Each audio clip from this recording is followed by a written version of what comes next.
বিসমিল্লাহির রহমানির রহিম। আসসালামু আলাইকুম। Hello everyone. আজ আমি ভটভটি দিয়ে মাছ দিয়ে রান্না করব, রুই মাছ দিয়ে।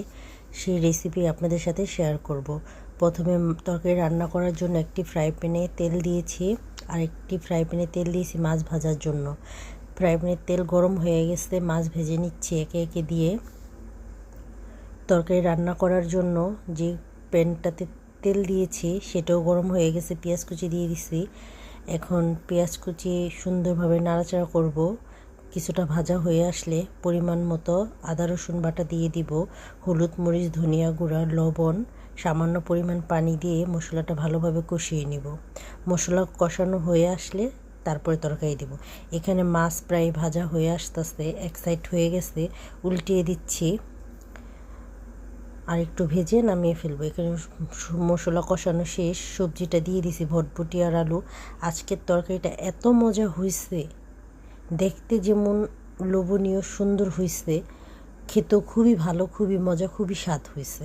এভাবে রান্না করে খেয়ে দেখবেন, খুবই ভালো লাগবে। এখানে ভটভটি আলু প্রায় কষানো শেষ।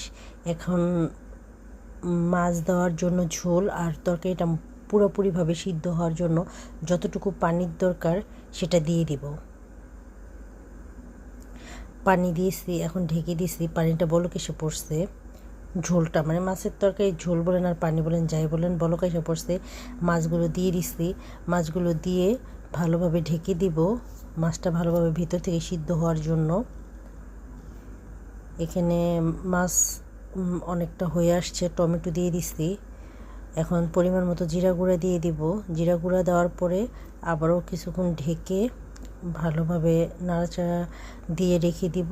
তারপর তরকারিটা নামিয়ে ফেলবো গ্যাস বন্ধ করে, কেননা অনেকটা হয়ে আসছে আর কি। দেখেন তরকারিটা দেখতে কি সুন্দর হয়েছে, সত্যি বলছি, বিশ্বাস যান কিনা জানি না, নিজের রান্না তো খুবই মজা হয়েছে। এভাবে রান্না করে খেয়ে দেখবেন, খুব ভালো লাগবে। সবাই ভালো থাকেন, সুস্থ থাকেন, আমার জন্য দোয়া করবেন, ভুল হলে ক্ষমা করবেন। আসসালামু আলাইকুম। আল্লাহ।